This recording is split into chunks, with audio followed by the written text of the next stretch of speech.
Chapter 30, Keeping the Faith.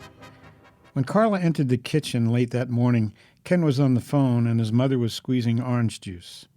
From a pot on the stove came the gentle plop-plop of oatmeal cooking. The wholesome fragrance, the homey sound, the instant welcoming hug that Mrs. Inman gave her lent a restorative normalcy to life. "I'm so glad you felt comfortable about coming here," came the sincere words from the matronly figure in the blue-sprigged apron. And then in this house to have something like that happen, I couldn't believe it. Ken told me just a little bit. I hope you were able to get some sleep after that. Believe it or not, I zonked out completely and just woke up a few minutes ago, but I still feel exhausted. She smiled, took Mrs. Inman's hand, and added, "You're both so kind. I appreciate it more than words can express. You just make yourself right at home."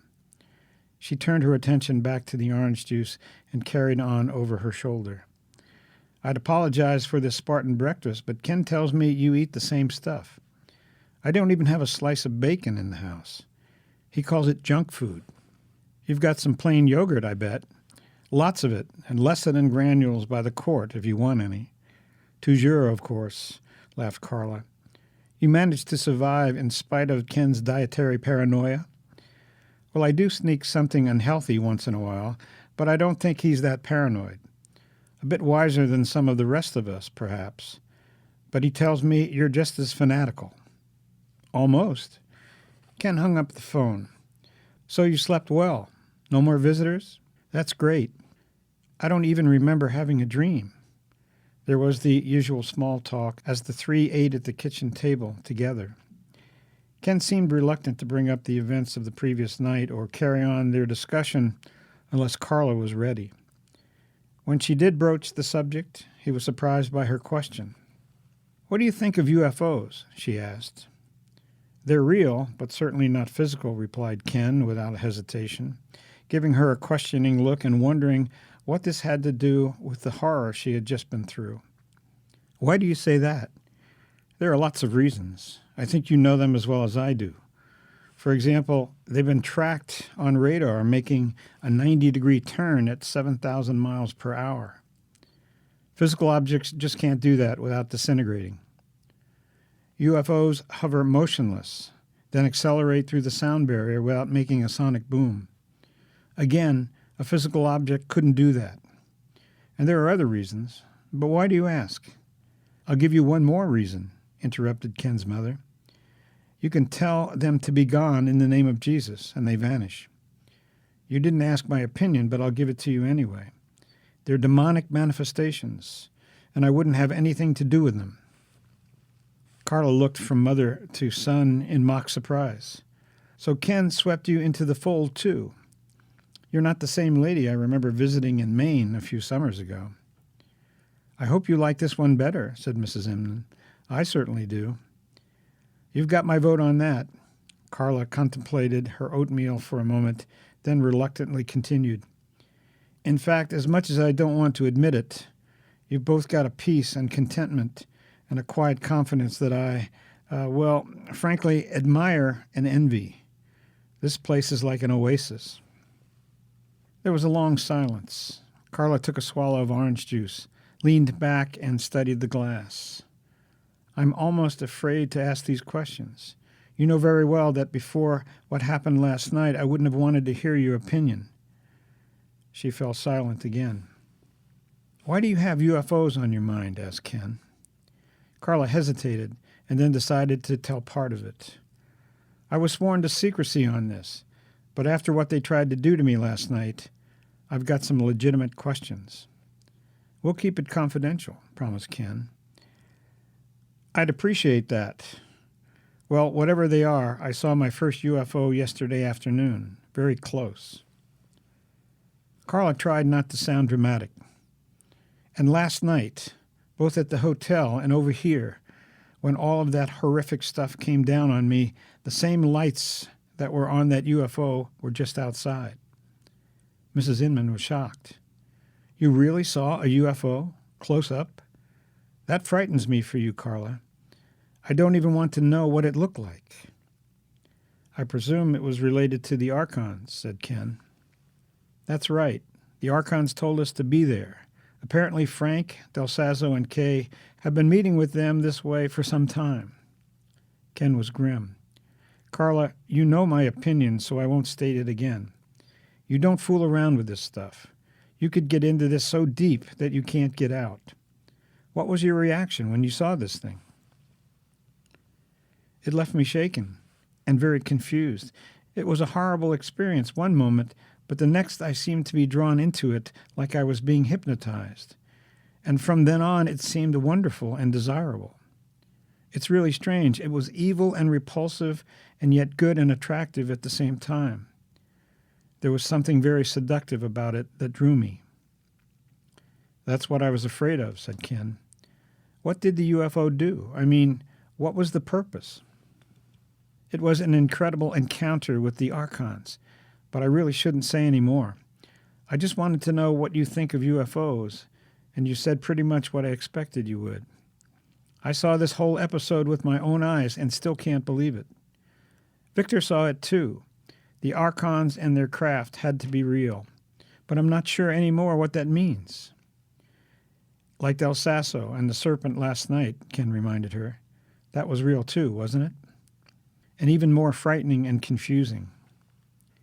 They're the same kind of event, Carla, and I think you can see that your consent to be involved in the one and then having doubts about it brought on the other. If you won't believe their lies, then their only option is to destroy you before you believe in the one who will deliver you from their power. She winced at the oblique reference to Christ and lapsed into thoughtful silence again.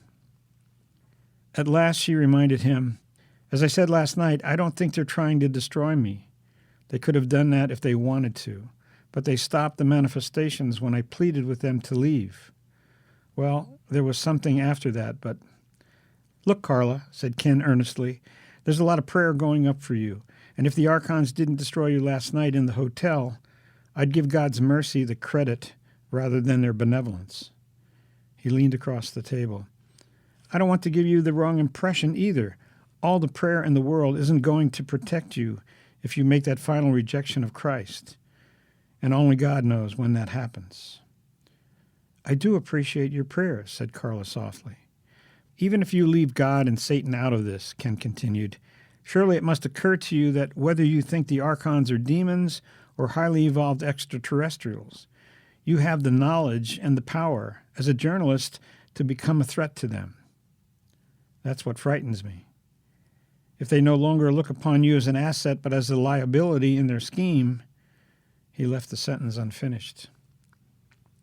After a long silence, she said, do you think they can really read my mind? He shrugged. I'm not sure what demons can and can't do. Their power is limited by God and by our relationship to him. If you play by their rules, you're going to suffer the consequences. I despise them utterly, and I have no fear of them at all. I respect and admire you for that, Ken. That's nice to say, but how do I get through to you? How is God going to get you to the point where you'll admit the truth? Jesus Christ is your only means of escape from the destruction that Frank and Del Sazzo are dragging you into. If you don't open your heart to him, are you trying to get me to accept Jesus for self-preservation? She asked accusingly. That can't be the only motive, but it's legitimate. In the final analysis, however, you really have to believe that his way is best. If the Archons are actually more loving than Christ and can do more for you, then you'd be a fool not to follow them. And I wouldn't try to persuade you otherwise. But if Christ wins in those departments, then, well, I don't have to tell you. Carla withdrew into silence again. Her lips were trembling when she spoke at last. You know what this kind of discussion did between us before. It's best if we avoid it. Her eyes met Ken's in a moment of shared sorrow. Briefly her hand touched his, then she drew it back. She turned quickly to Mrs. Inman. She was just opening her eyes. The possibility that she might have been praying was strangely comforting. It was a delicious breakfast, Carla proffered. Thank you so much. May I help with the dishes? Oh, don't be silly. I've got all day to putter around here. You've got far more important things to do. Carla pushed her chair back from the table. Well, I really should get out there. Frank will wonder what happened to me. He ought to wonder about more than that, said Ken pointedly. The doorbell rang and Ken jumped up. I'll get it. If you can spare another few minutes, Carla, it's someone you really should meet. In a moment, Ken returned with a sandy-haired man of pleasant manner and military bearing. Carla, I want you to meet my good friend Don Jordan. He's got something extremely important to tell you. Ken pulled out a chair for Don, and they both sat down. You don't need me, said Mrs. Inman, getting up and gathering the remaining dishes from the table. And I've got work to do. Now, before I go, can I get something for you, Don? Some coffee, if you've got it. Will instant do? That's great. I'll take it black. Carla had been looking from Ken to Don questioningly. That name is familiar for some reason. I'm with the FBI, Jordan began. We talked on the phone a few days ago, if you remember. Yes, I do remember. You were in charge of the men who were watching my room and following me everywhere, using me as a decoy to catch those Russians. Don looked a bit uncomfortable. We did all we could. Oh, you misunderstand me, cut in Carla quickly. I'm not complaining at all. I appreciated the protection. Jordan smiled. Thanks. Ken says you have to get back to the research complex, so I'll be brief. What I'm about to tell you must be held in strictest confidence from everyone, and that includes Leighton, Koryev, Morris, Del Sazzo, and anybody else. Are you willing to abide by that? Carla hesitated and glanced over at Ken, but he had looked away. This was to be her decision. If you think it's something I really ought to know, and if those are the conditions, okay, I'll agree to that. Jordan leaned forward. You have a Russian agent working inside that installation, he declared bluntly. Carla drew in a quick breath. Ken looked grim. I'm telling you this in part because of my friendship with Ken and his concern for you, which I share.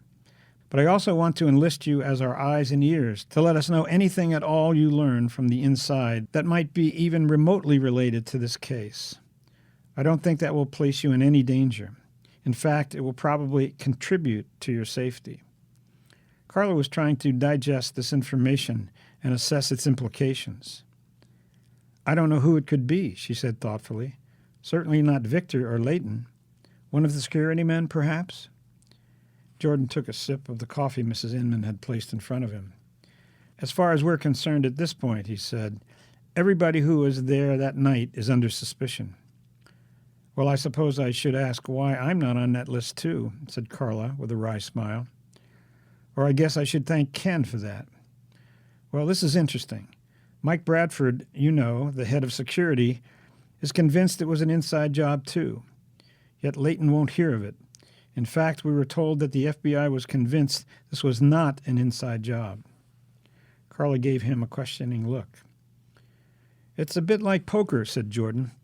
We had to mislead them as to what we believe, and we have our reasons for that.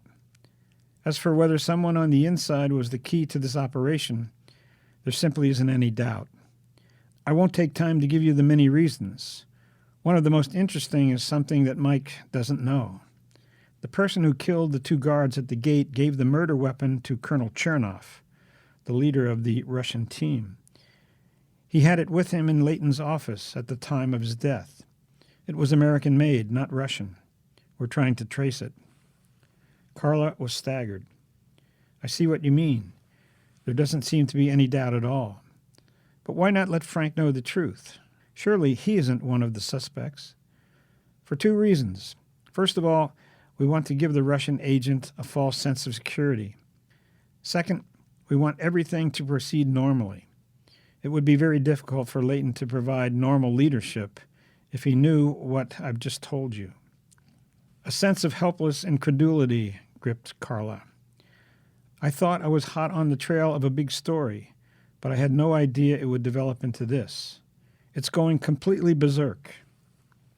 If you hang in there, which I wish you wouldn't, said Ken, it's going to get even wilder if the Archons push it to a conclusion. I'm not backing out now, declared Carla firmly. and I don't think Mr. Jordan would want me to. My major motive at one time was a Pulitzer Prize. There's a lot more than that at stake now. It's ironic, Ken, that even if your arguments about who the Archons are and what they're up to are all true, that gives me even more reason not to back out. Ken looked at her in alarm. You've lost me, Carla. I got into this because I just happened to be in the right place at the right time to save Victor Koraf's life. And I certainly won't abandon him now, demons or no demons. I don't know exactly what the two of you are talking about, said Jordan, standing to leave.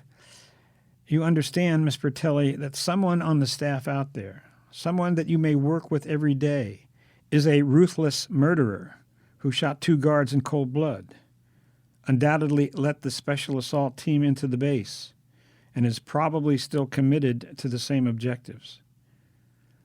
Does anyone at all stand out in your mind as a possible suspect? Not really, said Carla. She hesitated. Well, perhaps I should say that Victor told me he thinks Kay Morris is Russian. Of course, she could be Russian and not be the one. We've already checked her out along with everyone else, and she certainly isn't Russian, said Jordan. He pulled a pad from his inside pocket and made a notation. We'll go back over the data. Well, I guess I'm game for whatever you want me to do, said Carla. Great, said Jordan. We'll count on you to tip us to anything you think we ought to know. Nothing is too insignificant. Anything at all that strikes you as suspicious or out of the ordinary, let me know about it right away. He handed her his card. Don't call me from the phones out there. I guess you know they're all bugged. I assume that, she said, and I won't carry this card with me. I'll memorize the number. The three of them walked toward the front door together. Jordan reached into his coat pocket, pulled out a snub-nosed .38 revolver, and held it out to Carla. Do you know how to handle a weapon like this? She took it, broke it open, and spun the cylinder. It was empty. I've done quite a bit of target practice. Yes, I can handle it, and even hit what I'm aiming at, believe it or not. Ken said you could, but I wanted to see for myself. Jordan opened his briefcase and brought out a box of ammunition. Here you are. I'll load it right now, and don't go anywhere without it. I've taken care of the paperwork, so you're authorized to carry a concealed weapon. Don't hesitate to use it if you have to. Carla looked grimly from the weapon and ammunition in her hands to Jordan and Ken and back again. Well, I sure got myself into something, didn't I?